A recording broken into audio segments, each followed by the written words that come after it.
3일 모닝 미팅 시작하겠습니다. 먼저 은행산업 조보람 연구원입니다. 네, 요즘 은행 주가가 좀 긍정적으로 움직이는 면이 보여서 저희가 일단은 좀 한번 탑다운 뷰부터 다시 점검을 해봤습니다. 저희가 분석을 이제 하기 전에 이 최근 주가 움직임에 대한 근거로는 두 가지 정도를 볼 수 있다고 생각하는데요. 첫 번째는 이 연말 배당에 대한 기대감이고요. 모르는 사실은 아닙니다. 두 번째는 이 미국 대선 이후 국채금리 상승에 따른 국내 국채금리 상승감, 동반 상승감 기대. 요 이제 두 가지 때문에 움직임이 좀 들썩거렸다고 보고 있습니다. 이에 따라서 이제 앞서 말씀드린 것처럼 저희가 탑다운 뷰부터 좀 재검토를 해봤는데요. 이 페이지에 보시면 저희가 이제 이 탑다운뷰를 결정함에 있어서 항상 쓰는 이 경기 나침반을 통해서 현재 경기 진행 상태를 점검해 본 결과 여전히 국내 경기는 침체 상태에 있고 최근 뉴스나 이렇게 미디어에서 보여지는 이런 지표들은 기저효과에 근거한 지표이기 때문에 함부로 확실히 이게 회복세다라고 너무 긍정적인 결론을 내리기에는 아직 이른 감이 있다. 그래서 그 기저효과에 근거한 지표에 현혹되지 말자라는 부분이 이제 저희의 첫 번째 결론이고요. 은행의 2021년을 놓고 봤을 때 공격보다는 수비가 중요한 한 해가 될 것으로 저희가 그 연간 전망 발표 때도 말씀을 드렸고 좀 디테일하게 들어가서 보시자면 그림 5, 6, 즉 페이지 4에 있는 그림 5와 6을 통해서 보시면 2021년의 대출 성장과 마진 역시 매우 보수적으로 운영을 해야 된다. 이게 이제 다 그 매크로에 근거한 이 전략이 될 것으로 보고 있고요. 그래서 이제 방어적인 자산 성장과 그리고 펀딩 코스트, 즉 조달 금리를 통한 마진 운용, 그렇기 때문에 마진이 급하게 올라갈 확률은 매우 낮다 이렇게 보고 있고 그림 12를 보시면요. 자산 건전성을 위해서 충당금을 어떻게 적립할지 저희가 보여드렸는데 자산 건전성 역시 매우 보수적으로 관리를 해야 된다. 그래서 이 충당금 적립 같은 경우는 2019년 대비 2020 거의 한 YOY 30% 이상 증가할 것으로 전망되고 이렇게 쌓아놔야 향후 몇 년 동안을 저희가 일단은 이 코로나 이슈 임팩에서 좀 자유로워지지 않을까 이렇게 보고 있습니다. 부정적으로만 볼 수 없는 게 이제 이렇게 쌓았던 부분이 궁극적으로 많이 쓰이지 않는다면 또 향후 몇 년 동안 경기 회복 시 충당금 환입 요인으로 긍정적으로 작용할 수 있다는 점 강조드리고 싶습니다. 3분기까지 실적으로 살펴본 은행의 미래는 균형이 답이라는 점입니다.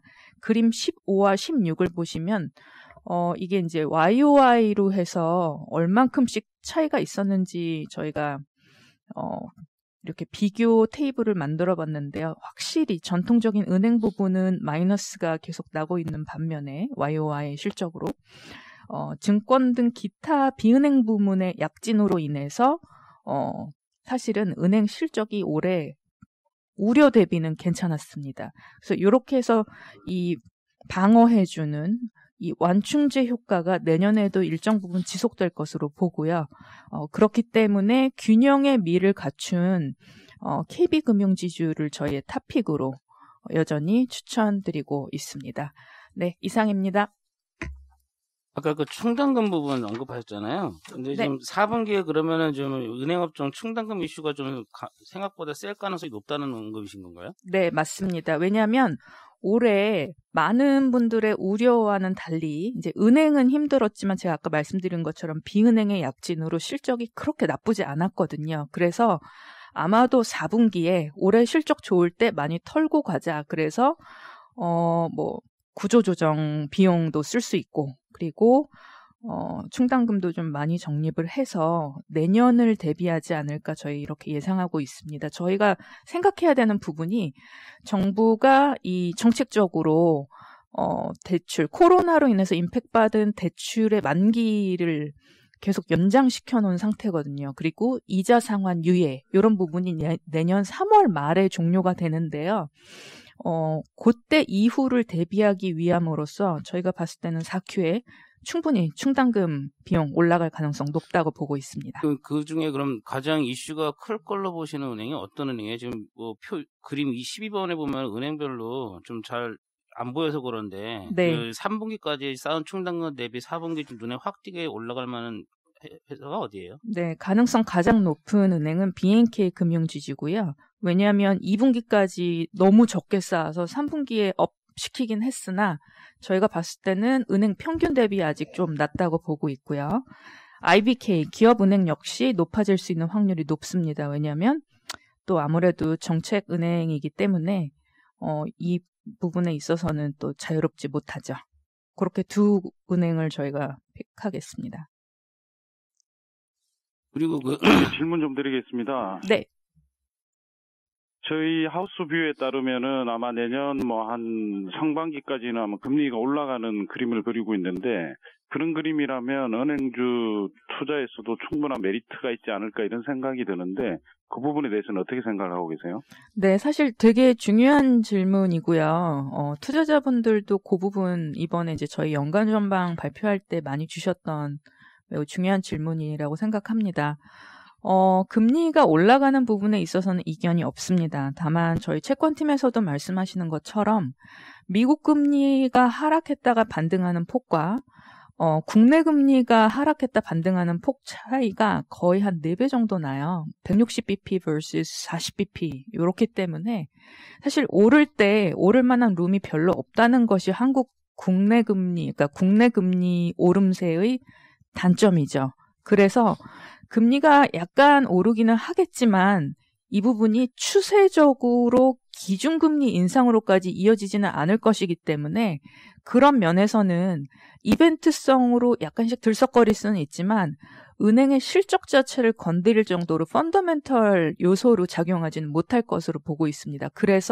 그리고 궁극적으로 그 이벤트가 끝났을 때 반락할 것을 예상한다면 저희의 중장기적인 뷰 자체는 여전히 좀 베리시하다고 말씀드릴 수 있겠습니다. 금리로 인해서 마진 상승은 2021년에는 어렵고요.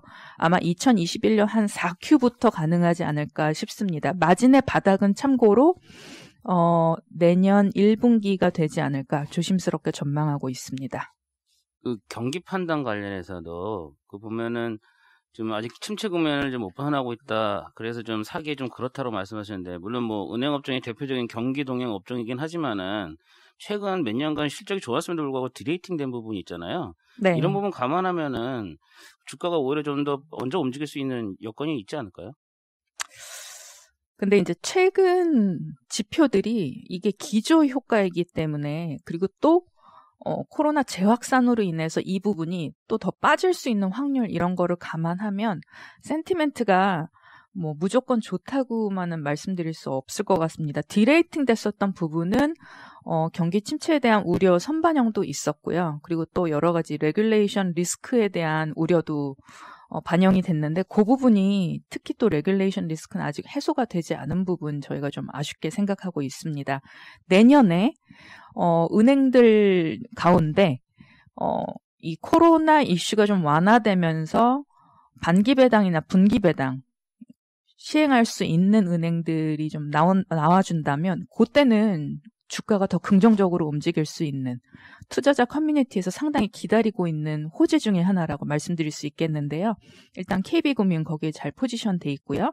하나금융은 이미 반기 배당하고 있기 때문에 하나금융 역시 그런 면에서는 좋은 재료를 갖고 있다고 생각합니다.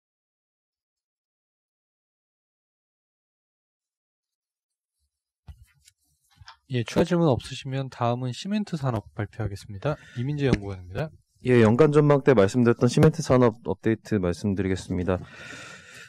지금 뭐 순환자원 처리 시설이라고 이제 저희 환경 자료에서도 언급을 했던 내용들에도 관련된 투자들 전반적인 시멘트 업계에서 이루어지고 있고요. 지금 쌍용량의 산표 시멘트, 아세아 시멘트 같은 경우는 지속 가능 보고서 통해서 유연탄 비중을 점진적으로 줄이겠다라는 이야기를 하고 있습니다. 1톤을 순환자원으로 대체할 경우에는 대략 15만 원 정도 비용 절감이 가능하고요. 쌍용양해 같은 경우에는 연간 600억, 삼표 시멘트도 내년에 110억, 25년까지는 300억 이상 비용 절감이 될 걸로 보고 있습니다. 근데 저희가 시멘트 좋게 보는 이유는 사실 이것뿐만 아니라 이제 Q 증가와 P 증가가 본격적으로 이루어진다라는 거고요. 9월에 한라시멘트, 11월에 한의현대 등이 가격 인상을 지금 시도하고 있고요.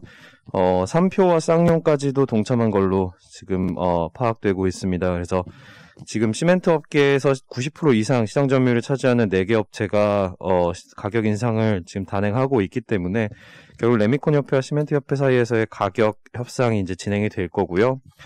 하반기 내년, 그러니까 상반기 때 이제 협상을 한 후에 하반기 정도의 가격 인상이 있을 거다라고 보고 있습니다. 지금 기준 가격 인상이 그동안 7년 동안 없었기 때문에 이번에는 기준 가격 인상 시에 이제 반대로 인하하는 걸 통해서 시장 점유율을 확대하려고 하는 업체는 없을 걸로 보입니다. 그래서 가격 인상 가능성은 굉장히 높아졌다라고 보고 있고요. 수주 같은 경우에도 지금 9월 기준으로 국내 190조입니다. 연평균 140조 정도인 걸 감안해보면 50조 이상 늘어났고요. 한국판 뉴딜 그다음에 3기 신도시 관련된 수주는 아직 반영되지 않은 걸로 보입니다. 그렇기 때문에 수주 금액은 더 늘어날 거고 시멘트 출하량은 22년부터 증가할 건데 내년에도 올해 이연됐던 시멘트 출하 물량들 감안을 했을 때는 내년 상반기 하반기 역시나 증가할 걸로 보고 있어서 PQ 그다음에 코스트까지도 전반적으로 개선되는 실적 개선이 이루어질 걸로 보고 있습니다. 그래서 저희 시멘트 업종 계속 좀 좋게 말씀드리고 있습니다. 쌍용양해 기준으로 연간 600억 이상 비용 절감 효과가 나온다고 말씀하셨는데 이거 그러면 설비 투자비는 얼마 들어요? 이거 내용연수나 이런 거 감안해서 투자비 대비 비용 부분을 빼면은 그게 남는 이익으로 들어가는 거잖아요, 결국. 구조가 어떻게 되냐면 일단 유연탄, 그러니까 간단히 말씀드리면 연간 100만 톤 사용하는 쌍용양해가 예를 들면 30% 정도 그 순환자원 처리 시설 설치해서 이제 할 경우에 일단 30만 톤 유연탄 절약이 되고요. 그 다음에 30만 톤을 폐기물로 대체하려면 50만 톤 정도가 필요합니다. 그럼 30만 톤 절약하는 거 10만 원 곱하면 300억 정도 비용 절감이 있고, 그 다음에 50만 원 쓰레기를 수취할 때, 그러니까 폐기물을 수취할 때 받는 수수료가 한 4만 원 정도 됩니다. 톤당.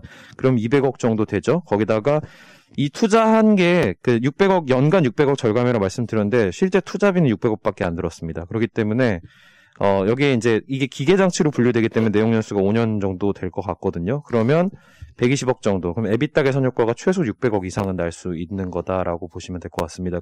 3표는 참고로 쌍용의 절반 정도 출하량을 나오기 때문에 유연탄 사용량도 절반이고 그로 인해서 그 효과는 한 300억 정도, 절반 정도라고 보시면 될 것 같고요.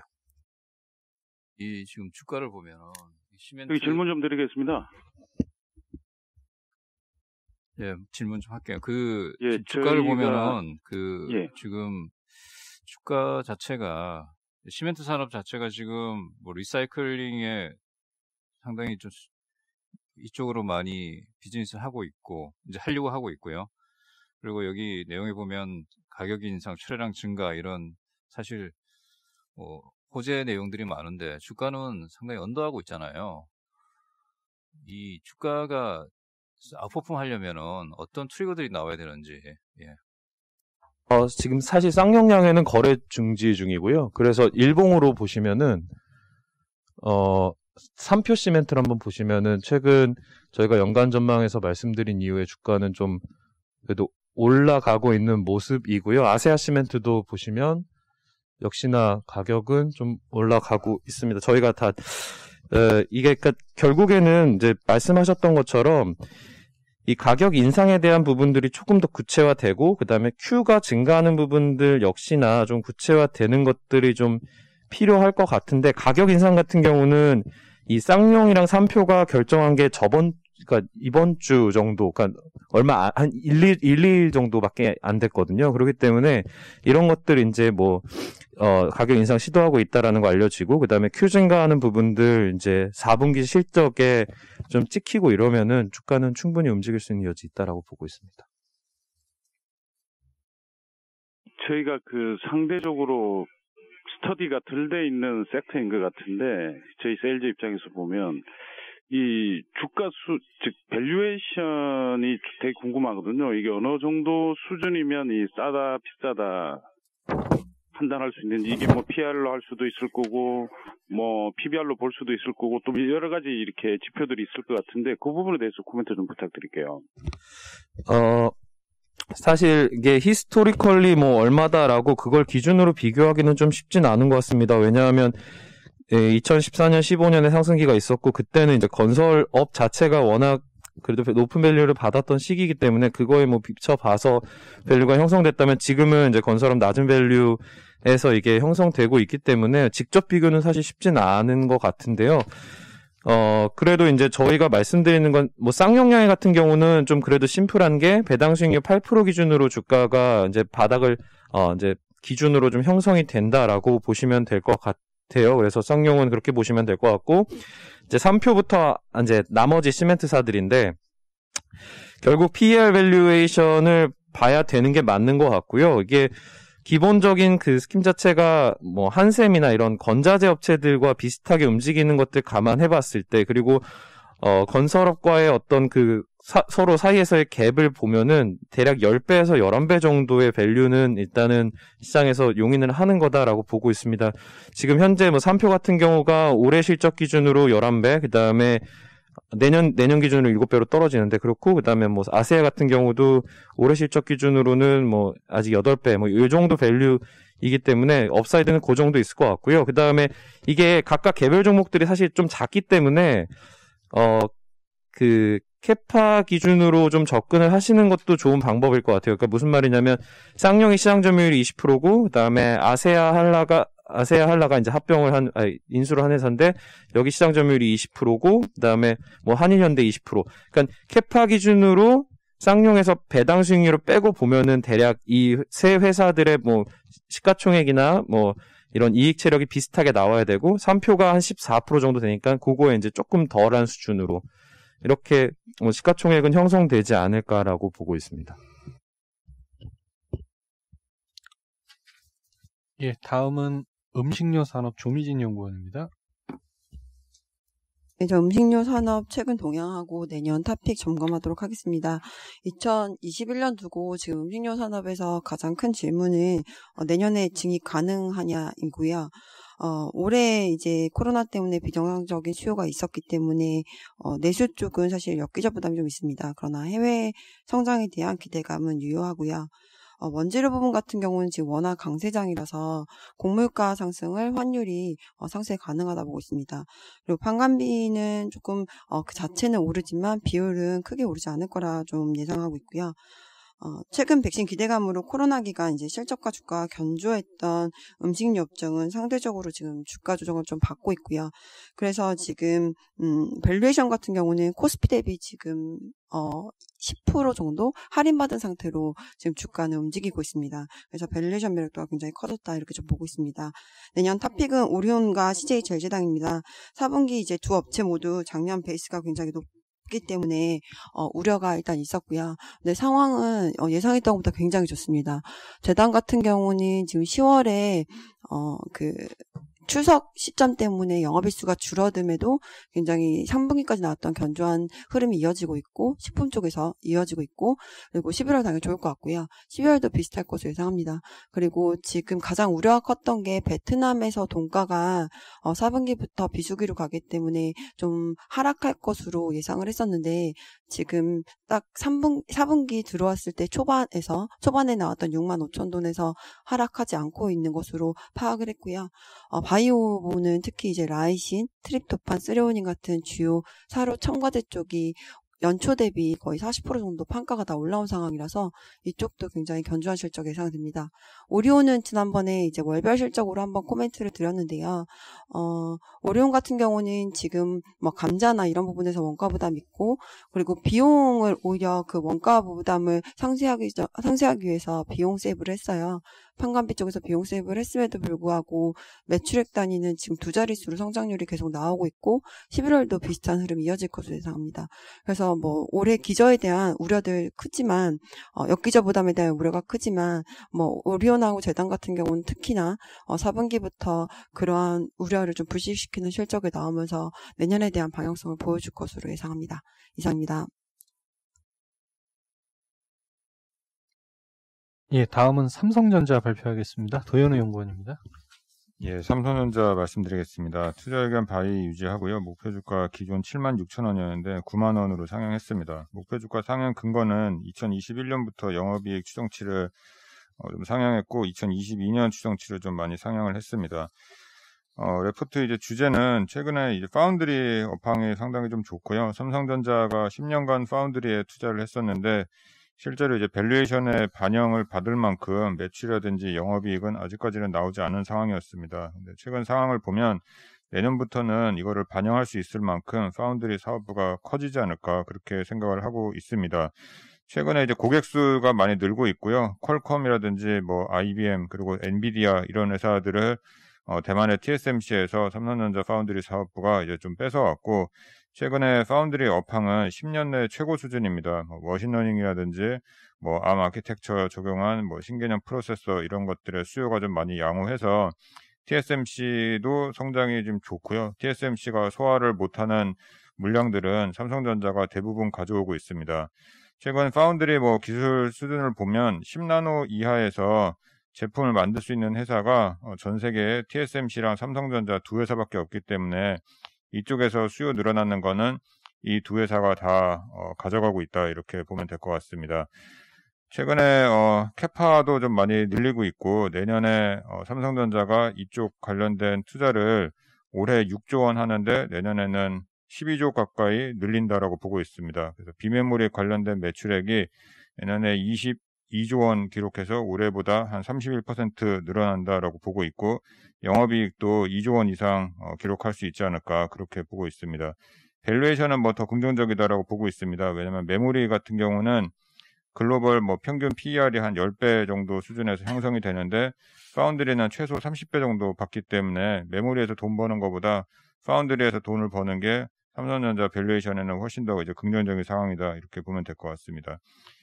메모리 수급도 좀 많이 개선될 것 같고요. 2021년 초부터 수급이 개선이 시작될 것 같고 가격은 1분기 말부터 올라갈 것 같습니다. 그래서 내년에는 삼성전자 쪽에서는 메모리 수급 개선되면서 이쪽에서 실적 개선되고 파운드리 쪽에서 성장 본격화되면서 실적이 애드업되고 그런 관점에서 좀 긍정적으로 좀 보고 있습니다. 이상입니다. 비메모리 쪽 매출 성장이 31% 내년 보셨는데 MS 측면에서는 좀 변화가 좀 어떻게 일어날까요, 내년에? 시장에서는 삼성전자의 이 파운드리 시장 점유율이 한 16% 이렇게 기관에서 나오거든요. 근데 그거는 사실 좀 잘못된 데이터입니다. 삼성전자 비메모리 쪽 매출을 다 합친 거고 순수 파운드리랑 그 내부 매출 이런 거를 제거하면 한 8% 정도 됩니다. TSMC가 60% 정도 되고요. 삼성전자가 2위인데 8%니까 격차가 좀 많이 납니다. 내년 같은 경우는 TSMC 성장률은 한 10% 초반이 될 것 같고 삼성전자는 이 파운드리만 보면 한 50% 성장을 할 것 같습니다. 그래서 MS 측면에서 보면 한 10% 초반 정도 나올 수 있지 않을까 그렇게 보고 있습니다. 어제 이제 우리가 하이닉스 목표 주가 상향하면서 주가도 어제 많이 급등을 했는데요. 지금 하이닉스와 전자 비교해 보면 어제 하이닉스는 낸드 쪽을 많이 강조한 거고 우리 전자는 이제 파운드리 많이 강조한 거잖아요. 네. 두 기업 내용과 주가를 좀 비교해서 말씀해 주시죠. 예, 일단 두 회사 다 좀 모멘텀이 있는 상황이고 시장에서도 이제 그거를 많이 물어봅니다. 삼성전자가 낫냐, 하이닉스가 더 나은가 이거를 많이 물어보시는데 일단 장기적인 그림으로 보면 이 파운드리라는 비즈니스가 메모리보다는 훨씬 좋은 비즈니스입니다. 삼성전자 입장에서 보면 10년간 이제 수건이었던 비메모리 쪽 성장이 좀 본격화된다라는 측면에서 장기적으로는 삼성전자가 하이닉스보다는 더 낫다라고 보고 있습니다. 그리고 배당 수익률 관점에서도 삼성전자가 내년에 배당을 좀 많이 늘릴 거기 때문에 장기적으로 이제 보는 투자자들이 좀 많이 들어오지 않을까, 특히 외국인 투자자들이 그렇게 생각을 하고 있습니다. 장기적으로는 삼성전자가 좀 나은데 항상 보면 메모리 업황이 턴어라운드 하는 초창기에는 이제 퓨어 플레이어인 하이닉스가 주가가 더 많이 가는 경향이 있습니다. 삼성전자가 더 좋은 회사지만 그래서 결론을 말씀드리면 내년 초까지는 하이닉스의 주가 퍼포먼스가 더 좋을 것 같고 내년 이제 연간으로 봤을 때 하반기까지 이제 본다라고 하면 삼성전자가 더 낫지 않을까 그렇게 생각하고 있습니다. 저희가 반도체 쪽이 좋아지면 큰 투자가 들어가야 되는 상황인 거잖아요. 뭐 그런 관점이라면 저희가 소재주나 반도체 장비주 이런 것들을 생각 안 할 수가 없는 상황인데, 뭐 지난번 코멘트 때 한두 종목 말씀하셨지만 그 밸류체인 아래쪽에 있는 그런 애들 중에서 뭐 좀 투자할 만한 종목 있으시면 코멘트 좀 부탁드릴게요. 예, 장비 업체 같은 경우는 과거에 그 히스토리를 봤을 때 이 삼성전자 하이닉스보다 훨씬 더 베타가 큽니다. 예를 들어서 하이닉스가 주가가 50% 올라간다라고 하면 장비 업체는 뭐 2배에서 뭐 3배 이렇게 갔기 때문에 반도체 이제 좋아진다라고 하면 이제 장비 업체들한테 당연히 이제 관심이 좀 많이 가게 될 수밖에 없습니다. 근데 저희는 이번 사이클, 그 저번 사이클에도 사실 그랬었는데 장비 업체 뭐 주가 뭐 괜찮을 것 같습니다. 왜냐하면 메모리 좋아지는데 장비 업체 주가가 안 갈 수가 없거든요. 근데 장비 업체보다는 삼성전자 하이닉스의 퍼포먼스가 더 세지 않을까 그렇게 보고 있습니다. 왜냐하면 내년에 이 메모리 업황 개선이 투자를 줄여서 나오는 개선이기 때문에 실제로 내년 그 연간 그 매출을 봤을 때 장비 업체들의 성장이 그렇게 크지 않다 이렇게 보고 있습니다. 장비 업체 중에서 좀 세부적으로 나누면 메모리 쪽 장비 업체들은 저희는 퍼포먼스가 좀 낮을 거다라고 생각하고 있고, 삼성이 아까 말씀드렸듯이 파운드리 쪽은 올해 6조 투자하는데 내년에 12조로 늘리기 때문에 파운드리향 장비 업체들은 상당히 좀 긍정적으로 보고 있습니다. 근데 우리나라에 이제 좀 찾아보면 비메모리 쪽 장비 업체들이 실제로 그렇게 많이 없습니다. 그래서 저희가 최근에 이제 좀 말씀드리는 회사는 뭐 리노공업이라든지 그리고 한미반도체 이런 회사들이 있습니다. 소재 쪽은 어떤가요? 소재도 마찬가지로 투자가 없으면 실제로 출하량이 그렇게 크지 않기 때문에 소재도 퍼포먼스가 그렇게 좋지 않을 거다라고 생각을 하고 있습니다. 그래서 소재 전반적으로는 내년이 좀 별로다라고 보고 있고, 근데 이제 우리나라 이제 반도체 소재 업체들의 최근 흐름을 보면 반도체 소재만 하다가 그 다른 쪽으로 진출하는 회사들이 있거든요. 뭐 배터리 소재라든지 뭐 다른 쪽으로 뭐 이렇게 신사업을 추진하는 회사들이 있는데, 그런 회사들은 장기적으로 봤을 때 좀 긍정적인 면도 있다고 생각하고 있습니다. 대표적으로 SK 머티리얼즈가 있습니다. 아까 파운드리 쪽 국내 업체들은 사실 많지 않다고 그랬는데 해외 업체들 중에 투자할 만한 회사를 좀 말씀해 주시죠. 예, 해외 업체 중에서는 제일 이제 좋아 보이는 회사가 뭐 당연히 뭐 EUV 장비를 만드는 그 네덜란드 ASML이 이제 제일 좋고요. 그리고 파운드리향 장비 업체 중에서 그 메모리도 하고 있지만 시각 분야에서 이제 제일 그 기술력이 높은 램리서치 이런 회사도 괜찮아 보이고, 그리고 일본에서 파운드리향 그 EUV 마스크 건파 장비 만드는 레이저텍 이런 회사들도 긍정적으로 보입니다. 국내는 아직 그 파운드리라는 그 업 자체가 작기 때문에 장비 업체도 사실 별로 없고요. 내년부터 이제 성장이 본격화되면 파운드리 비중이 좀 늘어날 수 있지 않을까 그렇게 생각하고 있습니다. 다음은 SK 발표해 주세요. 김동현 연구원입니다. 예, 이제 지주회사 탑픽 종목 SK 업데이트 드리겠습니다. 목표 주가는 35만 원 유지하고요.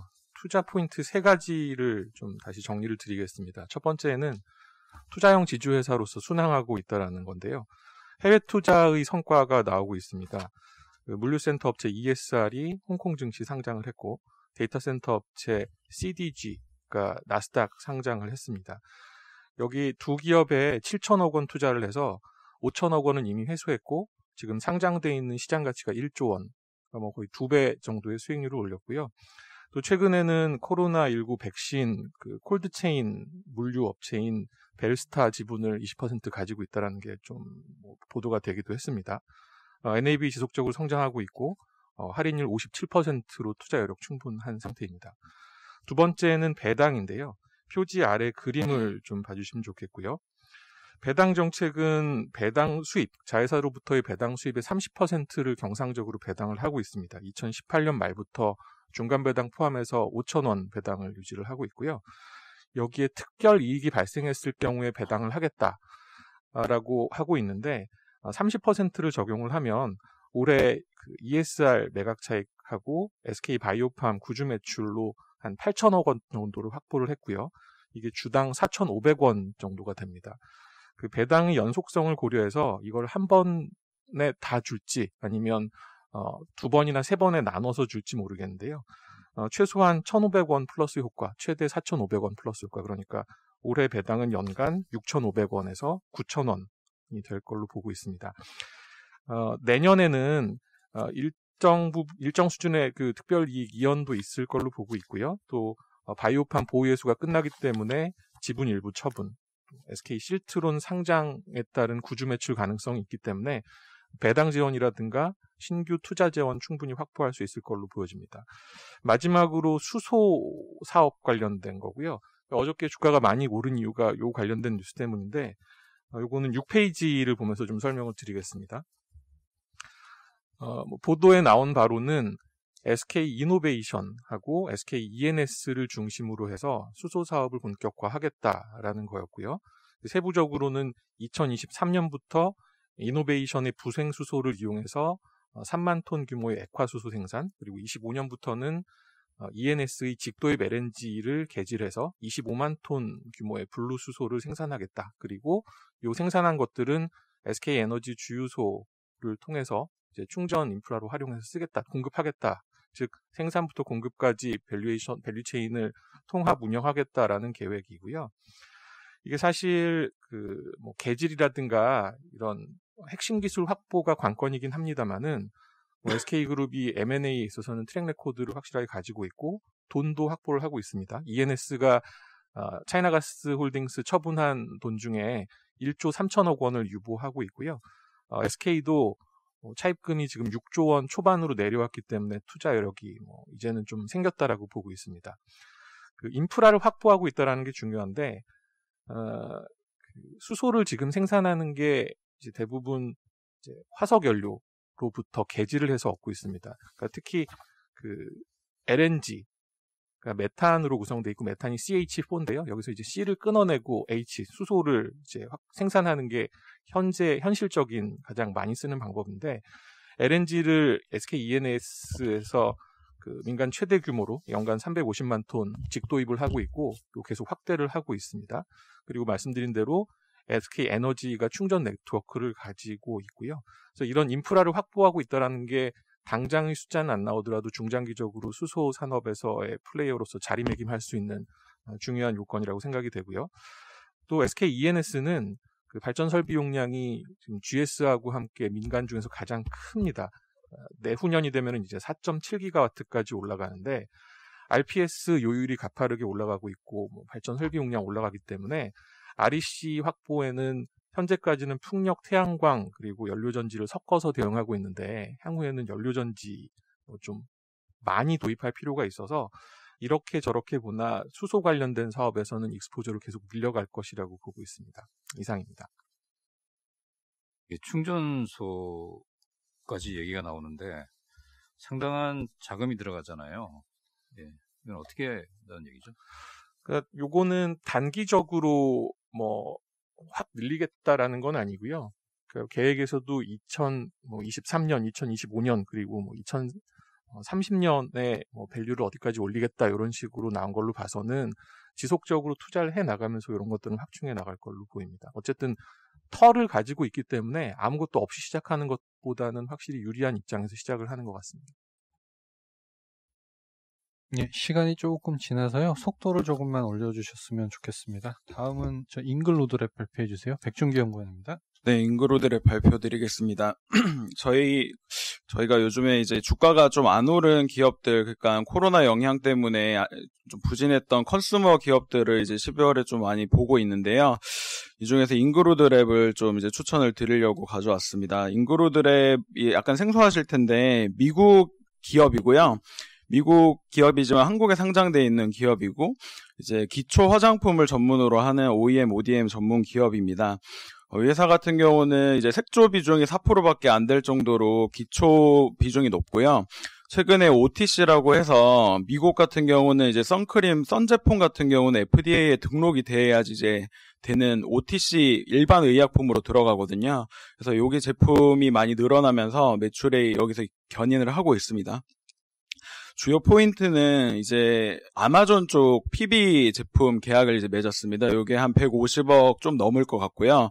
올해 4분기부터 매출이 조금씩 들어올 것 같고, 이게 중요한 점은 이제 처음에 손소독제로 시작은 하지만 아마존 같은 경우에도 뭐 코스트코의 커크랜드 같은 것처럼 솔리모라고 하는 PB 브랜드를 내고 있고, 여기 잉그루드랩하고 지금 얘기가 되고 있고요. 그 다음에 벨레이라고 하는 브랜드는 이것도 PB 브랜드인데 여기 지금 마스크 얘기를 하고 있습니다.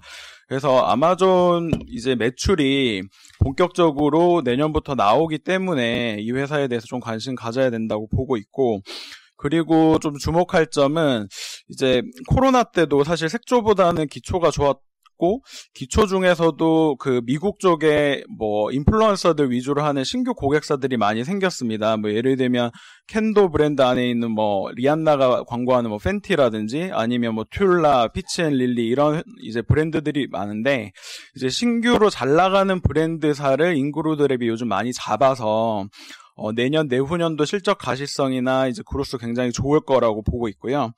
마지막으로 밸류에이션은 내년 기준으로 8.6배밖에 안 됩니다. 그러니까 국내 화장품 OEM, ODM사보다 오히려 지금 좀 더 나은 상황으로 저는 보고 있고, 뭐 평균이 내년 기준으로 15배 정도를 받고 있기 때문에 저는 충분히 그 정도까지는 볼 수 있는 회사다라고 생각하고 있습니다. 이상입니다. 예, 다음은 해외 주식 발표하겠습니다. 이기화 연구원입니다. 애플 발표해 주세요.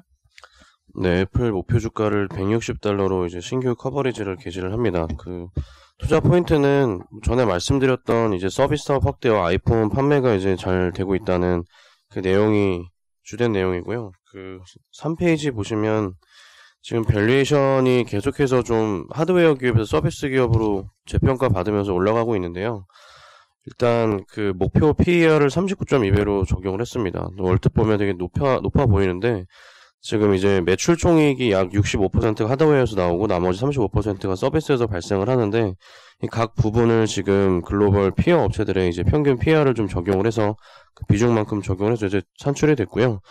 최근에 이제 IT 업체들도 물론 주가 퍼포먼스가 좋지만 뭐 디즈니나 넷플릭스 같은 서비스 업체들 주가 퍼포먼스 되게 좋기 때문에 그런 영향을 중장기적으로 계속 좀 받을 것으로 예상을 하고 있습니다. 그래서 5페이지 실적 부분은 좀 이제 자세히 좀 브레이크다운을 해놨는데, 일단 내년에는 역대 최대 실적을 달성할 거로 기대가 되고요. 가장 큰 거는 아이폰 판매가 뭐 지금도 잘 되고 있지만 내년에도 이제 그 코로나 영향이 좀 줄어들면서 회복이 될 거라고 보고 있고, 서비스 쪽에서는 뭐 앱스토어라든지 뭐 애플 TV 플러스라든지 여러 가지 이제 플랫폼 쪽에서 확대가 되면서 계속해서 좀 개선이 될 거라고 보고 있습니다. 그래서 지금 주가가 고점에서 약간 좀 내려와 있는 상태지만 이번 분기 실적이 지금 아이폰 판매가 워낙 잘 되고 있기 때문에 좀 잘 나올 거로 기대가 돼서 여전히 좀 매수를 하는 게 좀 좋지 않나 이렇게 판단하고 있습니다. 밸류에이션은 어떻게 했어요? 저기 질문 좀 드리겠습니다. 아니, 밸류에이션 아까 말씀 잠깐 드렸는데 그 지금 IT 하드웨어 업체 평균이 뭐 25.6배 정도 되고요. 지금 글로벌 업체들이. 서비스 같은 경우는 64배 정도 되는데, 지금 동사는 내년 기준으로 이제 PER이 한 29배 정도 됩니다. 그래서 하드웨어보다는 약간 비싸고 서비스보다는 좀 많이 이제 싼 편인데, 지금 서비스 쪽 매출 비중이 계속해서 많이 올라가고 있고 이익 비중도 올라가고 있기 때문에 중장기적으로는 이 서비스 업체들 밸류에이션 쪽으로 좀 더 이제 붙지 않을까 이렇게 좀 생각을 하고 있습니다. 지금 중국에서 판매 상황은 어떤가요? 앞으로 전망까지요. 중국 쪽.